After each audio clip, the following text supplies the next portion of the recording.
can do all those different requirements within the individual design of it, so that when you ultimately get into it, all of that moves within the platform from an efficiency perspective. So just for an example, if I had a set of 4 deliverables to achieve by by a certain date, and then 2 months in, an additional one was added. Yep. I'm assuming that doesn't automatically change the status of the other ones, but you would have to adjust those. You'd go back and make adjustments to the other ones if that was the case. Well, when you would be adding a new objective into the platform, and I guess depending on each company how they're going to design it or lay it out, I guess the point to it is if it was added into it, if it changed its weight or something to the completion to it, it would adjust into the fly, because they put a weighting or a rating or value to those different objectives. In addition to it, back to the point of I'm going to go back into the talent pool here. Go back here in this example. Based on if they leverage the game mechanisms within it, then the game mechanisms have missions that are tied to it. Then it will update as they're completing through it, because those can be intertwined to seeing how somebody's doing relative to the completion versus waiting for that semi-annual or annual review process versus where am I sitting today relative to my overall performance. And then you could build all different kinds of triggers and notifications that could be sent to managers or to the employee relative to things from where they stand to their performance or risk of not achieving their performance objectives or goals based on different algorithms that could be built.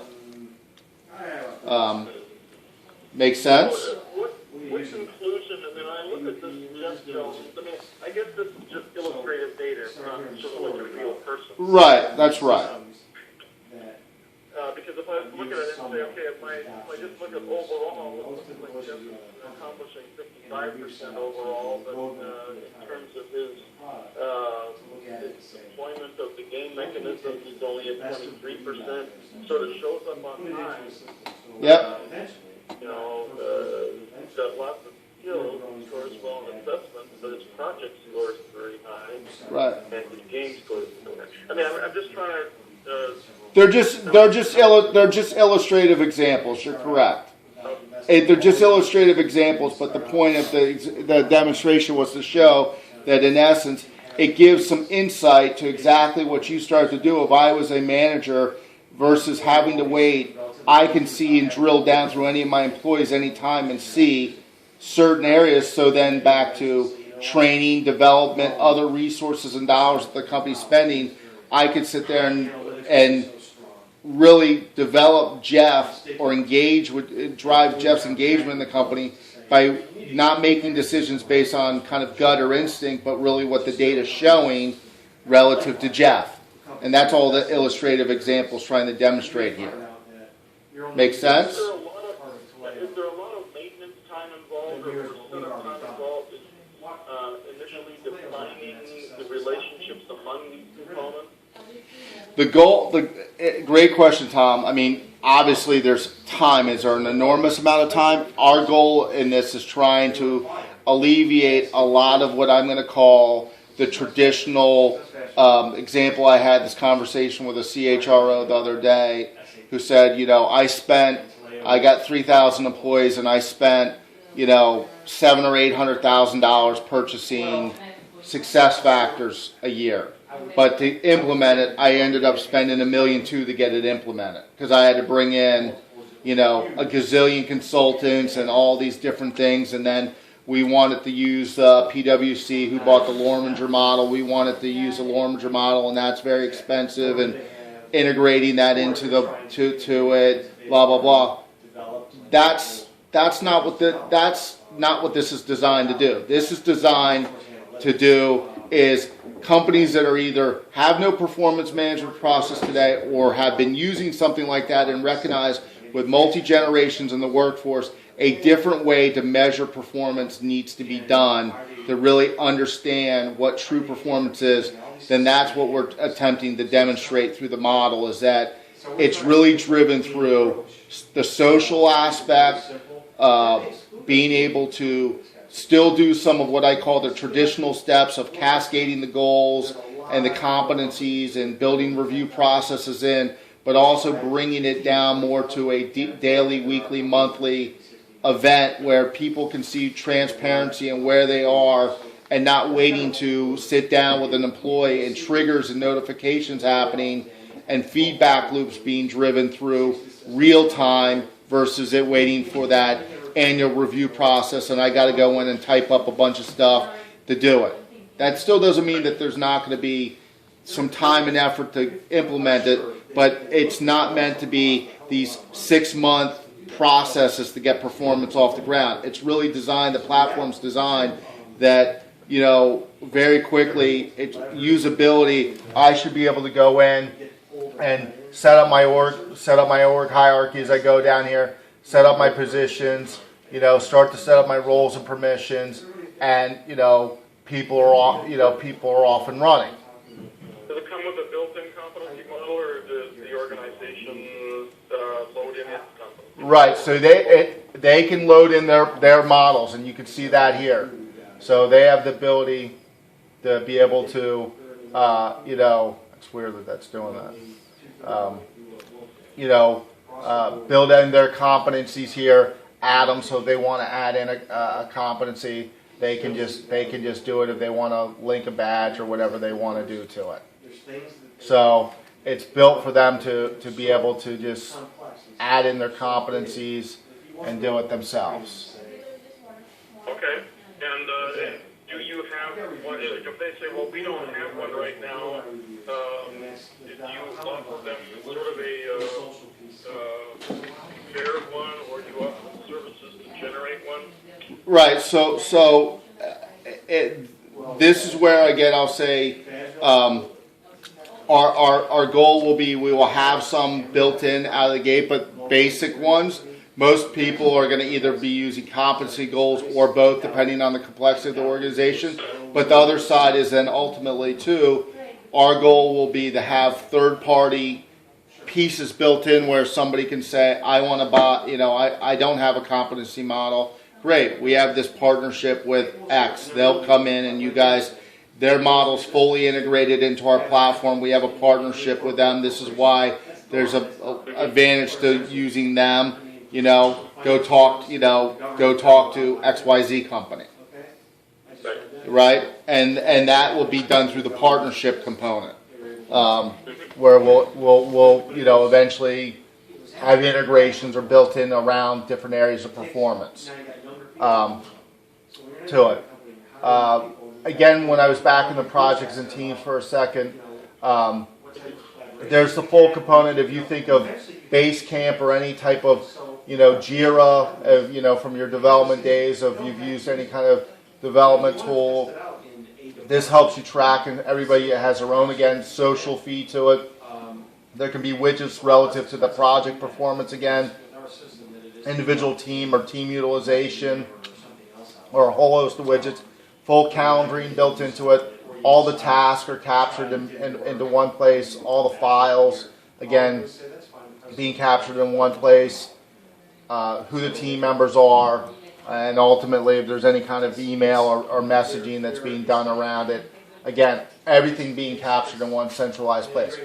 Again, back to our model too, Tom, is what we've said is our approach here is we have the functionality built.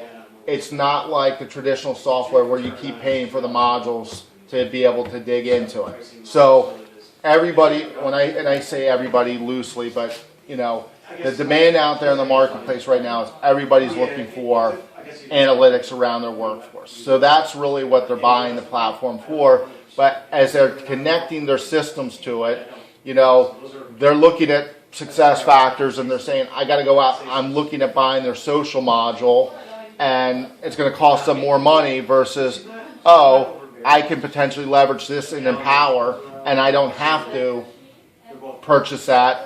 That helps create value into success factors and get better use and adoption of it, as well as gives more value and insight into their current performance management process that they've already heavily invested into, and they're getting the analytics that are closely integrated into it to help them get better performance or better analysis around their overall performance through the widget library and the analytics that are driven there. That's the real kind of intent of what Empower is intended to do. But, you know, a small to medium-sized business might sit there and say, look, we're looking at a social strategy. We want to do this. We don't have, our performance is being done in spreadsheets today, or there's not a true performance management process. We're going to leverage this. You know, we projects and teams and other things were an engineering firm or something. We need those kinds of areas. So they see the value out of it, but the ultimate underlying component is all of the analytics that could come out of it and then eventually be built out of it as the data continues to get mined and more analytics get built and correlated around performance, attrition, retention, pay for performance, all the pre-employment components versus just, what you see here, kind of baseline metrics, quality of hire, time to fill, but more correlating those widgets to start to actually show and correlate to some kind of predictive outcomes or descriptive outcomes. Hey, today I spent $1 million. A company would be able to drive that $1 million of their spend's going to Monster, but yet 80% of their candidates are coming from LinkedIn. Today, the only way most companies know that is it's a guess, and then really starting to understand is where do I spend my dollars. Then ultimately, am I defining or identifying the right people? Do we have the right tools in place?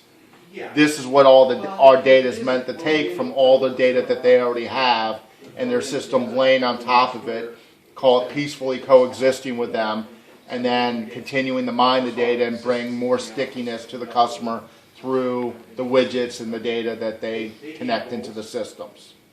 Make sense? Yeah. And what I hear about source of hire is the problem in the availability of data as opposed to, the tracking of the data. Yep. There's a lot of people, candidates go through many different avenues and before they end up at the hiring manager's door, and it's hard to know how they really, what first connected them to the opportunity. Right. Sometimes,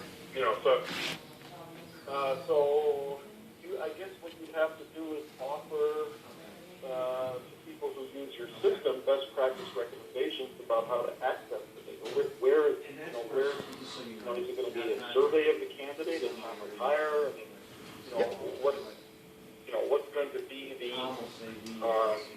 least cost and the highest quality source of data to then have the widget report on. Right. So, and as you see over here today, I don't have anything to click on to assessments, but that's exactly, so within to the tool, that's exactly right. We're going to build out so companies can, in essence, connect, and if they've already got Connexa or some other assessment tool into it, they can leverage it, or they can build assessments through the platform or surveys or whatever it might be, the example that you gave, to then be able to capture some of the other data that you just talked about that then can also be visualized through the platform as well.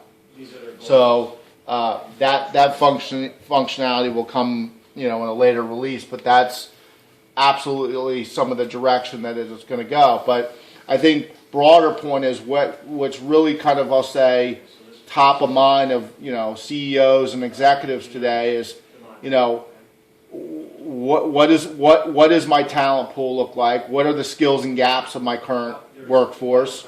Where is my workforce?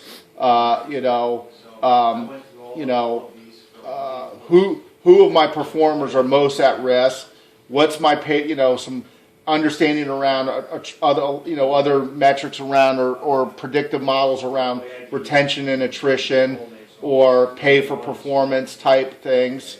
Those are the most valuable. Yeah, aren't the ones I hear a lot about? I mean, it would be on the top of executive mind is that we have this new strategic initiative that that our content consulting firm or our strategy firm has told us about. Do we have the people currently to execute that? And if we don't, where would we go to find them, and how would we make sure we contain sufficient numbers to execute on the strategy? So great example, Tom, right? So that's a great example where, for example, that might be an exact way that, like you say, you hear this to what do we need to do to build a data model around to be able to drive or give them some valuable kind of visualizations or capabilities through the platform to answer that question, right? It's not something that